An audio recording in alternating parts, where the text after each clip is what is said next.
साथियों, tax tax का मतलब समझते हैं पहले। आपने कमाया, चूंकि आप भारत में रह रहे हैं, भारत सरकार आपके लिए कुछ करना चाहती है। अब सरकार तो कमाती नहीं है, सरकार आपकी कमाई में से कट लेती है, और वो जो कट है उसी को टैक्स कहा जाता है ना। इंटरेस्टिंग व्याख्या। कर कहा जाता है कि ये वो चीज है जिससे कि आप राष्ट्र निर्माण में सहायता देते हैं। राष्ट्र निर्माण में जैसे रेल बनानी हो, रेल चलानी हो, रोडवे बनानी हो, हाईवे बनाने हो, हवाई जहाज उड़ाने हो, डिफेंस के लिए काम करना हो, हवाई जहाज के साथ साथ एरोप्लेन के साथ साथ स्पेस में लॉन्चिंग करनी हो, ये सब आपके टैक्स से संभव होता है। तो फिर आज का सेशन किस बात पे है? इस बात पे है जनाब कि सरकार टैक्स के तरीके ढूंढती रहती है कि आपसे किस किस तरह का टैक्स लिया जाए। हाल ही में जो आप लोगों ने टैक्स सुना वो जीएसटी है, जो ताज़ा ताज़ा टैक्स आप लोगों ने सुना है, गुड्स एंड सर्विसेज टैक्स, जिसमें तमाम प्रकार के इनडायरेक्ट टैक्सेस जो कि केंद्र सरकार के द्वारा या राज्य सरकार के द्वारा लगाए जाते थे, उन्हें यूनिफाइड करके एक नाम दे दिया गया GST. State GST, central GST और इंटीग्रेटेड जीएसटी के साथ दोनों राज्य और केंद्र का मिलकर एक साथ जीएसटी आप लोगों ने देना शुरू किया। आप कोई कोर्स भी परचेज करते हैं तो जीएसटी देते हैं, वो सरकार ले जाती है। आप गाड़ी खरीदते हैं, आप मतलब कुछ भी आप सर्विसेज ले रहे हैं या वस्तु ले रहे हैं, आप उस पर टैक्स पे कर रहे हैं, दैट इज इन जीएसटी। लेकिन सरकार ने कुछ चीज़ों को जीएसटी के अलग अलग दायरों में बांट रखा है कि भाई सब पर एक जैसा जीएसटी नहीं लेना है। ये नहीं है कि सब पर 18 ले लिया, कि सब पर 12 ले लिया, 5 ले लिया, अलग अलग चीज़ों में बांट रखा है कि भाई किसी वस्तु पर इतना, किसी पर इतना। ये सरकार ये फैसला कैसे लेती है? ये फैसला जीएसटी काउंसिल लेती है।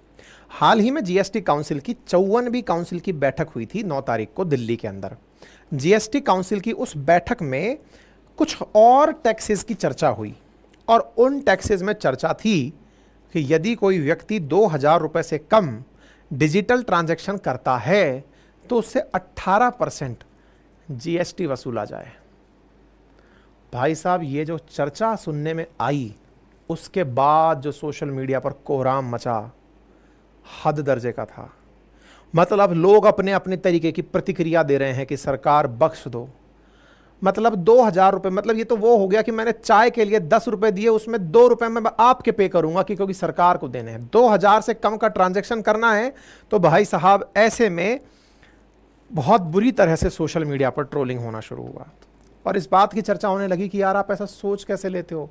2000 रुपये से कम के ट्रांजैक्शन पर 18% अगर आप जीएसटी ले लोगे, मान लो कि 100 रुपये का काम है, 118 में पड़ रहा है। देश में अधिकांश ट्रांजैक्शंस 2000 से नीचे के हैं। अधिकांश ट्रांजैक्शन, दूध वाले से लेके अखबार वाले से लेके पानी, बिजली, नल, अधिकांश लोगों का बजट इससे नीचे ही रह जाता है। हमारे जितने बड़े डिजिटल ट्रांजैक्शन हैं वो इसी कैटेगरी में आते हैं। इसलिए सुर्खी बन जाती है GST on online transaction up to 2000। और ये बात जब जीएसटी काउंसिल की चर्चा में लाई गई तो जीएसटी काउंसिल ने भी सोचा कि यार इस पर अगर आज फैसला कर दिया तो पता चलेगा कि कल ही इस पर प्रतिक्रियाएं आना शुरू हो जाएंगी। तो जीएसटी काउंसिल ने इसको, एक कमेटी होती है जिसका नाम है फिटमेंट कमेटी, उसके पास भेज दिया है कि आप लोग अपनी रिकमेंडेशन दे देना, उसके बाद में हम चर्चा करेंगे। तो चलो इस कहानी को विस्तार से जानते हैं कि हमसे टैक्स वसूलने की क्या क्या तैयारियां जीएसटी काउंसिल में हो रही हैं। जीएसटी काउंसिल ने अभी जो 54वीं काउंसिल की बैठक करी उसमें क्या फैसले लिए, जैसे कैंसर की दवाओं पर जीएसटी 12% से 5% कर दिया, नमकीन पर 18 से 12% कर दिया। ये सब चीज़ें जीएसटी काउंसिल की बैठकों में की जाती हैं। 54वीं मीटिंग हुई थी जीएसटी काउंसिल की, निर्मला सीतारामन जी ने यहाँ पर सारे के सारे डिसीजन सुनाए थे। ये जीएसटी काउंसिल होती क्या है इसके बारे में भी मैं आपको थोड़ा बताऊंगा। पहले मेजर फैसले जान लो जो हुए हैं। पहला हुआ दवाओं के ऊपर टैक्स कम होना, कंपनसेशन सेस को वसूलने पर सहमति बनी, कार मोटरसाइकिल की सीट पर 18% से बढ़ाकर 28% जीएसटी, लाइफ और हेल्थ इंश्योरेंस प्रीमियम को 18% से बढ़ाकर 18% में कमेटी करके जीओएम बनाया गया। जीएसटी काउंसिल में जो यूनिवर्सिटीज पर रिसर्च ग्रांट पर जीएसटी लगती थी उस पर छूट देने का फैसला किया गया। यह एक बड़ा कदम उठाया गया सरकार के द्वारा, क्योंकि इसका बहुत विरोध हो रहा था। टैक्स टेररिज्म तक नाम दे दिया गया था कि रिसर्च के लिए मिलने वाले फंड पर भी सरकार जीएसटी मांग रही थी। बाद में सरकार ने इसे वापस ले लिया। खैर, फिलहाल के लिए अब हम चर्चा कर रहे हैं कि जीएसटी काउंसिल क्या होती है। देखो मेरे साथियों, वर्ष 2016 में इनडायरेक्ट टैक्सेशन को खत्म करने के लिए 101वें संविधान संशोधन के द्वारा जीएसटी का इंट्रोड्यूस किया गया था। उसी समय संविधान के अंदर एक आर्टिकल इंट्रोड्यूस हुआ था 279A। इसके अंदर ही जीएसटी काउंसिल की बात कही गई थी। यानी जीएसटी काउंसिल देश की एक कॉन्स्टिट्यूशनल बॉडी है जो देश के अंदर कैसे गुड्स एंड सर्विस टैक्स लगेगा, कितना किस पे लगेगा, कितना हटेगा, कितना जुड़ेगा, उसका निर्णय लेती है। तो ये एक समिति है जिसमें कि केंद्र की तरफ से केंद्र की वित्त मंत्री के साथ साथ मतलब राज्य वित्त मंत्री प्लस में सभी स्टेट की तरफ से वित्त मंत्री, अगर वित्त मंत्री नहीं है तो उनकी तरफ से सरकार की तरफ से अपॉइंटेड मिनिस्टर्स यहाँ पर होते हैं। और इस काउंसिल के अंदर जो लोग बैठते हैं उसमें 1/3 वोट केंद्र सरकार का माना जाता है और 2/3 वोट जो है वो राज्य सरकारों के माने जाते हैं। बहुमत से फैसले लिए जाते हैं कि भैया कौन किस तरफ से जाना चाहता है। ठीक है, इस जीएसटी काउंसिल की बैठक में ही हर बार निर्धारित होता है कि हम लोग आगे चलकर क्या करने वाले हैं। ठीक है, इसमें यूनियन फाइनेंस मिनिस्टर होती है, यूनियन स्टेट फाइनेंस मिनिस्टर होते हैं। साथ ही साथ में इसके फंक्शंस में कहा गया है कि जीएसटी रिलेटेड जो इशू होते हैं वो यहां पर डिस्कस किए जाते हैं। और इसकी वर्किंग में क्या होता है, इसकी वर्किंग के अंदर 3/4 वोट जो है उसके आधार पर मतलब majority of at least 3/4 of the weighted vote of the member present and voting, तब जाकर फैसले लिए जाते हैं। मतलब 1/3 सरकार का वोट, 2/3 राज्यों का वोट, और इनकी वजह से 3/4 वोट से ऊपर अगर कहीं वोट किसी बात पर सहमति बनती है तो ही फैसले को लागू किया जाता है। ठीक है, 50% लोग उपस्थित होते हैं तभी यहां की बैठक शुरू होती है। इसके रिकमेंडेशंस पहले तक मानना बाध्यकारी था, बाद में सुप्रीम कोर्ट ने वर्ष 2022 में यह कहा कि इसकी बातें मानना बाध्यकारी नहीं है। हालांकि आज भी जीएसटी पर इनकी जो बातें आती हैं वो हमारे देश में लागू हो ही जाती हैं। तो जीएसटी काउंसिल एक कॉन्स्टिट्यूशनल बॉडी है जो देश के अंदर 279 नंबर आर्टिकल ए के कारण बनाई गई थी, और उस आर्टिकल के प्रावधानों में ही ये बातें थी कि किस वस्तु पर कितना टैक्स लगाएगा, ये समय समय पर डिस्कस होता रहेगा। अभी हाल ही में 9 तारीख के दिन इसकी बैठक हुई, और जब बैठक हुई तो उसमें इस बात पर चर्चा हुई कि 2000 से कम का जो ट्रांजैक्शन है उस पर 18% जीएसटी लगा दें क्या। ऐसा क्यों हुआ?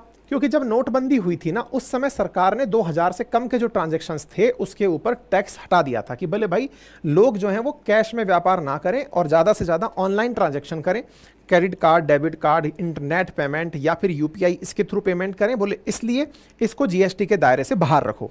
लेकिन अब जब ये सारी चीज़ें खत्म हो गई हैं, यानी कि अब नोटबंदी का असर खत्म हो गया है, तो बोले भाई अब इनसे पैसा वसूलने का समय आ गया है।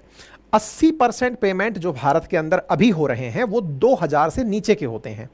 ऐसे में अगर 2016 की नोटबंदी के प्रभाव के बाद को आज नोटिस किया जाए और अगर ऐसे में 18% टैक्स लगा दिया जाए तो आप सोच कर देखिए कि ये कितनी अति हो जाएगी। ये अति आप सब पर बहुत गहरा असर डालेगी। इसका मतलब यह है कि देश के छोटे कारोबारी इससे बहुत बुरी तरह प्रभावित होंगे। लेकिन यहां एक बात जानने योग्य है और वो ये है कि सरकार ने यूपीआई के बारे में कोई चर्चा यहां पर नहीं की है। नेट बैंकिंग, क्रेडिट कार्ड और जो जानकारी मुझे सुनने और पढ़ने में मिली उसमें यह था कि यूपीआई के बारे में डिजिटल जो पॉपुलेशन वो है उसके बारे में अभी इसको बाहर रखा गया है। यूपीआई के बारे में यह चर्चा नहीं हुई। क्रेडिट कार्ड, डेबिट कार्ड और नेट बैंकिंग के ऊपर यहां पर चर्चा हुई है। लेकिन बड़ा सवाल यह कि साहब ये चर्चा भी बेकार है, ये चर्चा भी रिस्की है। अगर नेट कल को इस पर है, परसों फिर आप यूपीआई पर भी आ ही जाएंगे। और इससे कम के ट्रांजैक्शंस पर अगर आप 18%, आप सोचकर देखिए कि सीधा सीधा महंगाई पर 18% की मार हो जाएगी। आज देश के अंदर 80% ट्रांजैक्शंस 2000 से नीचे के हो रहे हैं। इसका मतलब आप सोचकर देखिए कि हमारे देश के ट्रांजैक्शंस की सीधा सीधा 80% आबादी को प्रभावित कर दोगे आप। और अगर ऐसा कर दोगे तो इसका अर्थ सीधा है कि उन लोगों को तो ये सब चीजें अतिरिक्त भार के रूप में मिलेंगी ना, क्योंकि इनडायरेक्ट टैक्सेशंस हमेशा उपभोक्ता पर लागू होते हैं। उपभोक्ता ही अपनी जेब से पे कर रहा होता है। दिखता ऐसे है कि आप ले उससे रहे हो जो सर्विस प्रोवाइडर है। सर्विस प्रोवाइडर तो सीधा उसकी दाम बढ़ाकर मांगता है, और सर्विस प्रोवाइडर दाम बढ़ाकर मांगता है तो चीजें अचानक कितनी महंगी हो जाएंगी, इस पर विचार कीजिए। इसीलिए सरकार भी इस पर फैसला नहीं ले पाई और उन्होंने उठा करके इसे फिटमेंट कमेटी के पास भेज दिया। अब ये फिटमेंट कमेटी क्या होती है?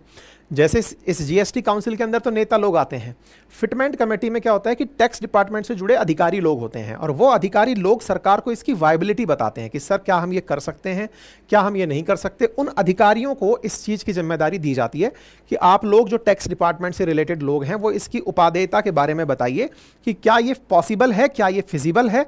अगर ये फिजिबल है तो ही इसे हम लागू करें, अगर नहीं है तो आप इसके बारे में मना कर दें। तो अभी ये जो विचार विमर्श है ये फिटमेंट कमेटी के पास गया है। अगर उन्होंने सरकार को कह दिया कि हाँ सर कर दो, तो फिर तो भाई साहब कर ही दिया जाएगा। बाकी आप इस विषय पर क्या सोचते हैं, अपनी राय कमेंट बॉक्स में जरूर बताएं। कोई क्वेरी अथवा कमेंट हो तो जरूर बताएं। बाकी हमारी वेबसाइट रेगुलर विजिट करते रहें, एप्लीकेशन पर कनेक्ट रहें। तमाम प्रकार के कोर्सेज उपलब्ध हैं, and test series and handwritten notes भी उपलब्ध हैं। कोई क्वेरी और कमेंट हो तो बताएं।